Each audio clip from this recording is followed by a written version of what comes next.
Welcome to this week's episode of Empowered Mindset Minute.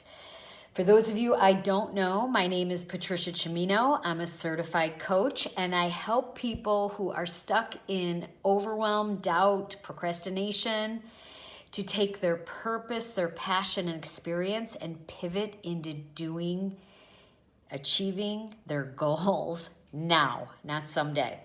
So every week I've been coming live, sharing strategies to help you thrive during these crazy, unprecedented times. And last week I shared I called it a two-step series, courage and confidence. So last week I spoke about courage, which is the foundation of confidence. And this week I'm going to speak about confidence. So when you consistently continue to take action, even though you're feeling scared, you start to build your courage.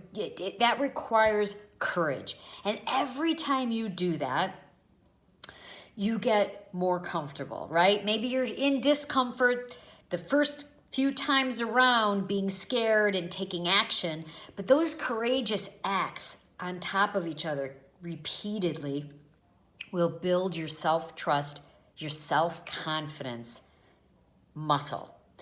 So today I want to share with you 3 strategies, and I threw in a bonus strategy to help you further cultivate confidence.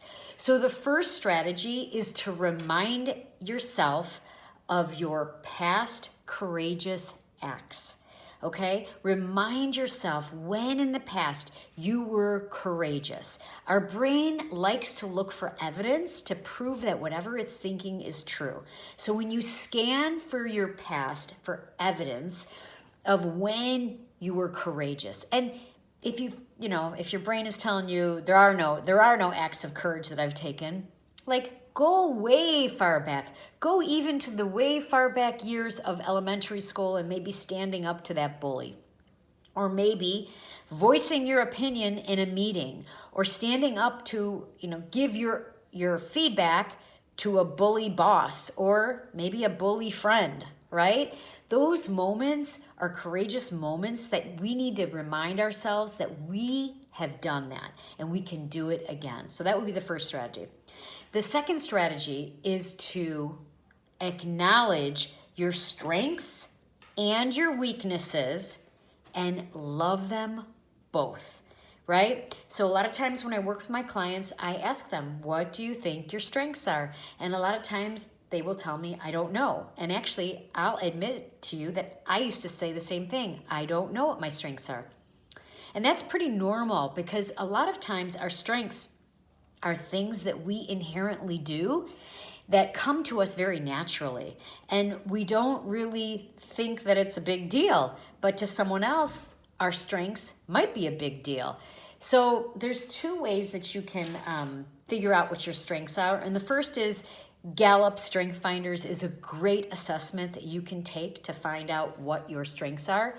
But another really super easy way to figure out what your strengths are is to simply shoot out a text to your family and friends and ask them, hey, what do you think that I'm really strong at? What do you think my strengths are? You'll start to see from all the responses a common theme, and then you'll know exactly what your strengths are.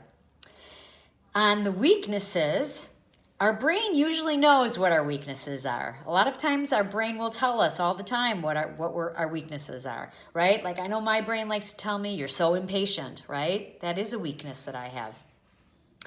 But in these moments, it's about acknowledging not only your strengths, but also your weaknesses and love them both, right? I have to love my impatience because it's part of who I am. So for you too, what are your weaknesses? Embrace them and love them the same.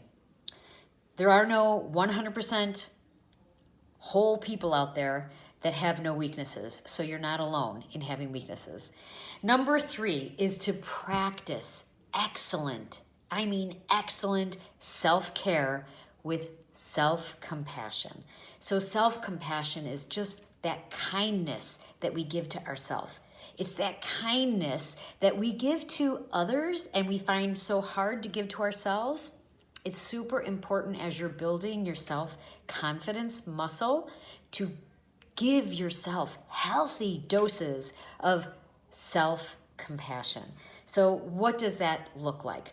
When your critter brain, your inner voice, that mean voice wants to come in and criticize you or dictate to you or tell you where you've gone wrong in the past, in those moments, it's super important to just tell that critter brain to go sit in the corner, that you've got it under control. When you do that in that kind, compassionate way, in that place of grace for yourself, you start to create this thing where you have got your own back. And when you start to believe that you have your own back, you feel more confident in yourself. And then this last strategy, this bonus strategy, is practice power postures. So much of how we hold our body awareness, what our body is doing, really speaks volumes.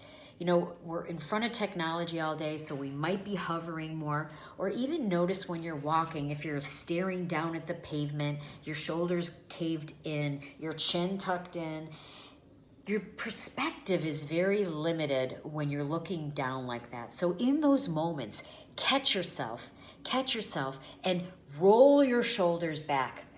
Elongate your spine. And what I mean by that is from the crown of your head all the way to your tailbone, make it one straight line. When you do that, you naturally lift your chin up and you lift your eyesight up. So now you're looking at eye level, or you're looking out at the horizon. Not only does this give you super empowered feeling when you do this with your body, it also does another thing. When you open your body up like that, you're like opening up to the universe for receiving whatever it's going to give you, right? Instead of being concaved and being covered up and stumped like closed, right? You're open to receiving. So just to recap the 3 strategies, remind yourself of your past courageous acts. Acknowledge your strengths and your weaknesses and love them both. And practice exceptional self-care with self-compassion. And the bonus, practice power postures. Okay. These are my tips for this week. If anything here resonated with you and you want to take this discussion further, maybe there's some areas within your own level of confidence that you find you need to improve on, please reach out to me. That is exactly what I help my clients do. We can connect for a conversation and see how I can help you. All right, have an amazing week. Thank you.